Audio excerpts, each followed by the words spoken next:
안녕하십니까. 2025년 1월 9일 최병무의 팩트 시작하겠습니다. 어제 쌍특검법, 내란 특검과 김건희 특검 이 두 가지가 국회에서 부결됐다 이렇게 말씀을 드린 적이 있었는데, 내란 특검은 찬성 198, 반대 101, 기권 1. 그 다음에 김건희 특검법은 찬성 196, 반대 103, 무효 1 이렇게 돼 있습니다. 그러니까 내란 특검법은 2표만 더 만약에 국민의힘에서 이탈했으면 재표결에서도 가결이 되는 거고, 그 다음에 김건희 특검법은 4표. 그럼 이게 그래서 이제 아슬아슬하다 제가 이렇게 말씀을 드렸는데, 이게 12월 12일 본회의 때 표결한 것과 비교를 해보면요, 김건희 특검법의 찬성표는 변동이 없습니다. 그런데 내란 특검법은 이탈표가 1표가 늘었다.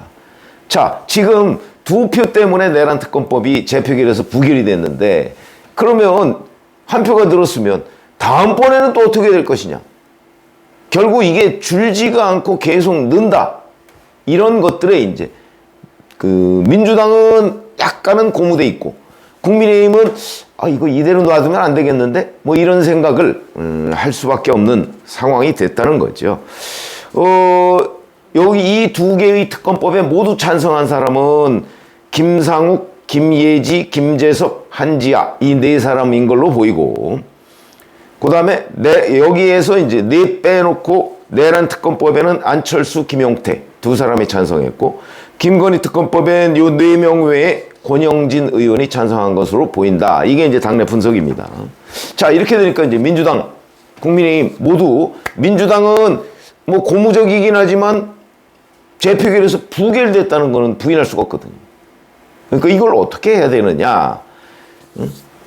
또 똑같은 법안을 내느냐.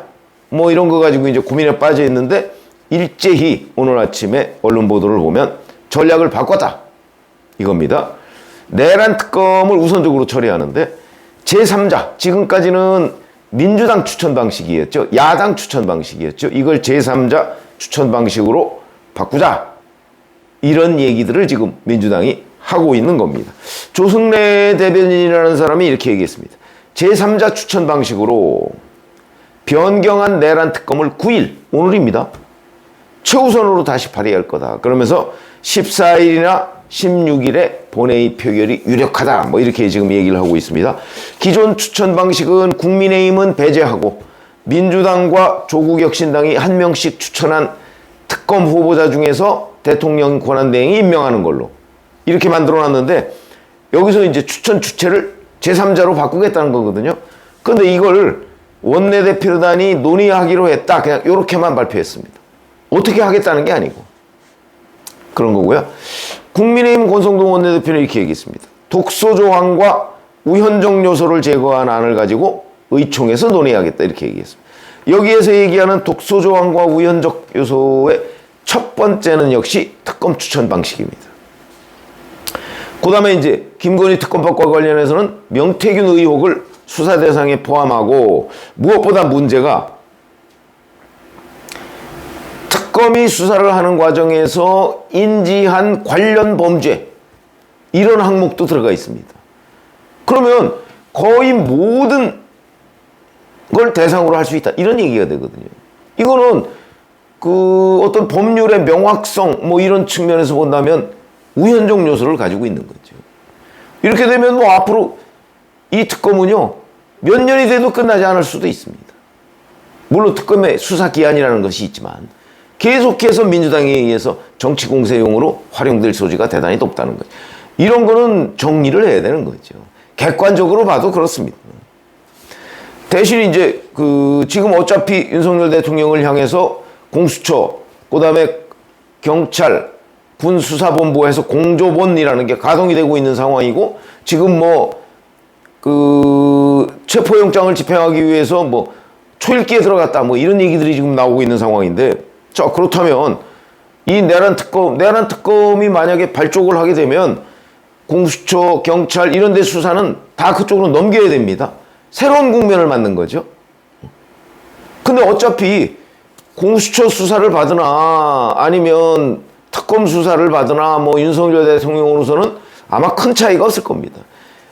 어차피 특검도 그냥 갑작스럽게 조직한 검사팀에 불과합니다.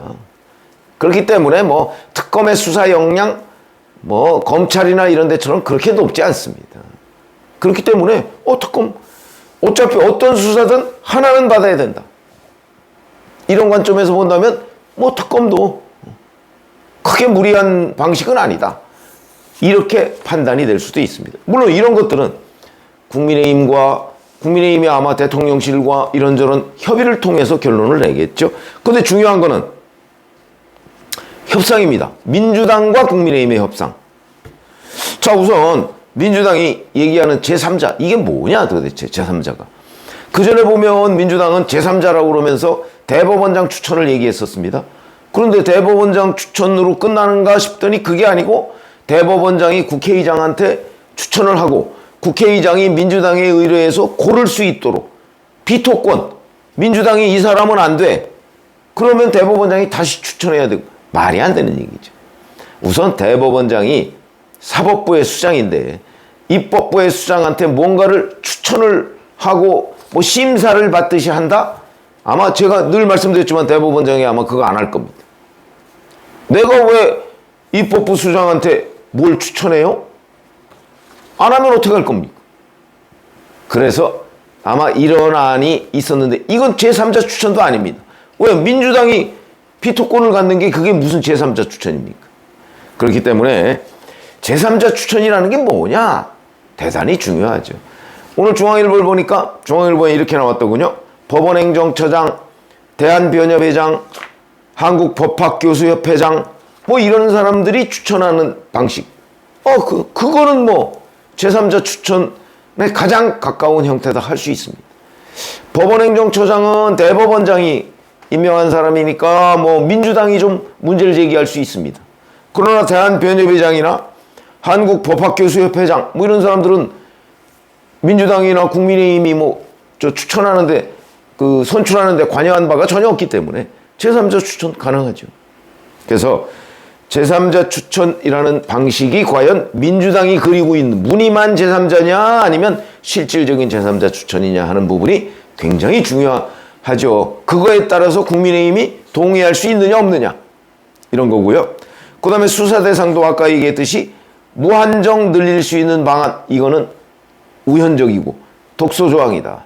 이것도 간단하게 그 수사 기간에 부합할 정도로 정리를 할 필요가 있다. 그러면 이제 특검이 발족을 하는 겁니다. 물론 국민의힘이 얘기하는 독소조항과 우현적 요소가 뭔지 이게 이제 제가 지금 추정을 해봤을 뿐인데 그것도 이제 민주당하고 협의를 해봐야 되겠죠. 자, 그래서 일단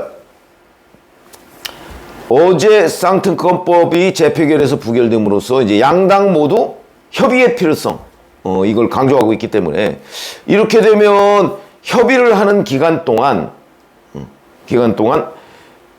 사실은 일종의 휴전. 그러나 공수처의 윤석열 대통령에 대한 체포영장 집행 이건 여전히 아마 뭐 시도가 될 가능성이 있는데 동력은 좀 약화되겠죠. 왜?